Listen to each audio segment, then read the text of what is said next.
Hi guys, Boise here, and in this tutorial I'm going to show you how to set up the map from the very beginning and how to set up an airfield with some multiplayer spawn points on it. When you first load up the mission builder, you'll be presented with a blank screen, and you simply go File, Load Map and choose which one you wish to work with. In this case it's English Channel 1940 Summer. Okay, so that's done. And what you'll be presented with here is a grid, and this will show the battle area with all the grid references you'll be familiar with in game. You can drag it and move it and have it over a certain patch of the map, but I prefer to have it set up to cover the whole map, to be honest. So to change that, you go Edit and then Battle Area, and the settings I use are as follows: left there, bottom edge there, width like so, height like so, and then the sector like so. And we'll close that down, so you'll see that sort of covers the whole map, which is sort of better and consistent, so no matter where you are on the map of which mission, it should all be the same. Okay, well let's get an airfield set up. So I'm just going to zoom in here and get a closer look of where we're going to go. Hydroquent Airfield, which you'll probably notice I use all the time. We use that in our campaign. That's a base I'm familiar with. Okay, so we've zoomed in here. We've got Hydroquent here. This is a dead airfield at the moment, if you will. If you went to a multiplayer server, you couldn't join it or anything. But we can show you how to get that set up.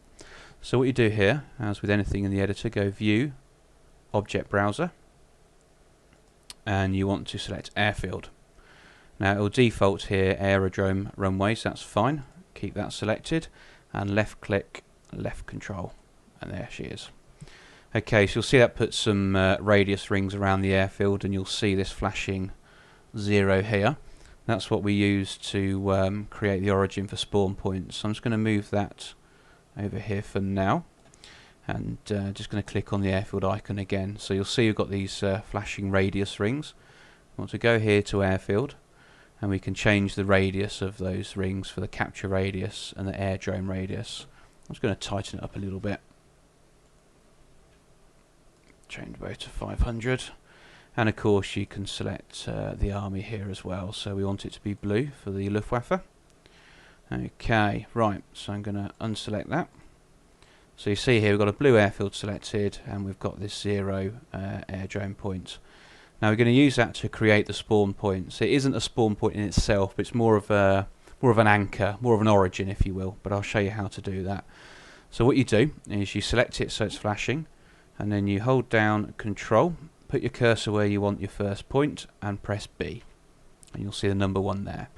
Now that isn't the spawn point, that's where the aircraft will face, so we need to do it again to get the spawn point. So Control B, and there we go. So I'm just going to unselect that and explain that to you. So we've got the origin point here, we've got the spawn point here, and where the aircraft will be facing once it's spawned in. So you could have it over here and be facing this way, you could have it over here and be facing that way, but of course we want to have it facing that way towards the runway so that we can taxi nicely from there. Unselect. Now you're going to want more than one, of course, so to add additional ones you click on the airdrome point again, and once again Control B, Control B. You'll notice that the numbers have moved there, but it seems to put the most recent one as the lower numbers, but the principle's the same still. So 4 is where the aircraft will spawn in, 3 is where it will face, 2 is the spawn in, 1 is where it will face. And you can move these and play about with them. Unselect that, and we'll do one more for good measure. Control B, Control B, and unselect. So each of the higher number here is the spawn point, and the lower number is the direction the aircraft will be facing in. Okay, so we've done that now. We're going to click on Airfield again, and make sure it's Airdrome Runways again. And left control, left click, and you should see a blue runway appear, or the outline of one. We use this to set up the runway on the airfield. Now you don't have to use this. I know some people just shrink it down to nothing and toss it aside in the corner somewhere, but in effect it will just put the yellow pallets along the runway that you'll see sometimes in multiplayer. So if you press the numpad here, 7, 9, You can move it around and get it about right. That's close enough. And on here you'll see a runway tab. You can make a different length runway. Let's take it to 900. You'll notice it shortens a bit. Move it around there. Okay, that's fine. So that's set up. So just to recap, so we've got it set for Army Blue. We tighten the radius a bit and we've set up the runway, so that's good. Okay, so our next pointer here, so we've got to say the threads here for where the aircraft will spawn. We've got the airfield set up as a blue one, and we've got the runway set up. We now need to set up spawn area and tell the computer what aircraft can spawn here and what height and so on and so forth. So once again, go View, Object Browser, and we want to select Spawn Area. And once again, left control, left click, and you'll see that flashing nicely there. Now these tabs here, we need to work on these. So Spawn Area, click that first, and you can give it a name. I'm going to call 5./JG26, and once you're on the multiplayer map select screen, you'll hover over the spawn point and it will give you that name. It just looks a bit better. And of course we want to select it as blue. Don't worry about the armies here because it's got any. We're selecting it as blue, so either Germany or Italy could be there hypothetically. This is important. The height needs to be 0 for a ground spawn, obviously. Maximum number of planes, just put 50 in. I'm not going to have any more than that there. That's fine. Tick parachute. We want to have our guys to have parachutes, and of course we want to have them spawn part as it's a ground spawn.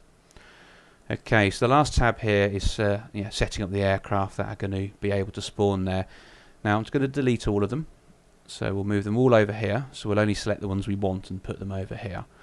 So let's go for a 109E1, add, and a 109E4, add.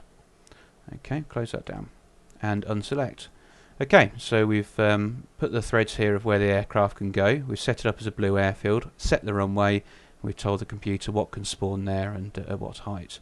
So we're going to save that now, and then we're going to set up a simple quick server and see if it works. Okay, so we've created in at the airfield, and I'll go to external view to show you, but as you can see we're more or less where we set up the spawn points. Let's go to external. There we go. So we're this side of the runway, the right distance, and that is how you set up a multiplayer spawn area and airfield.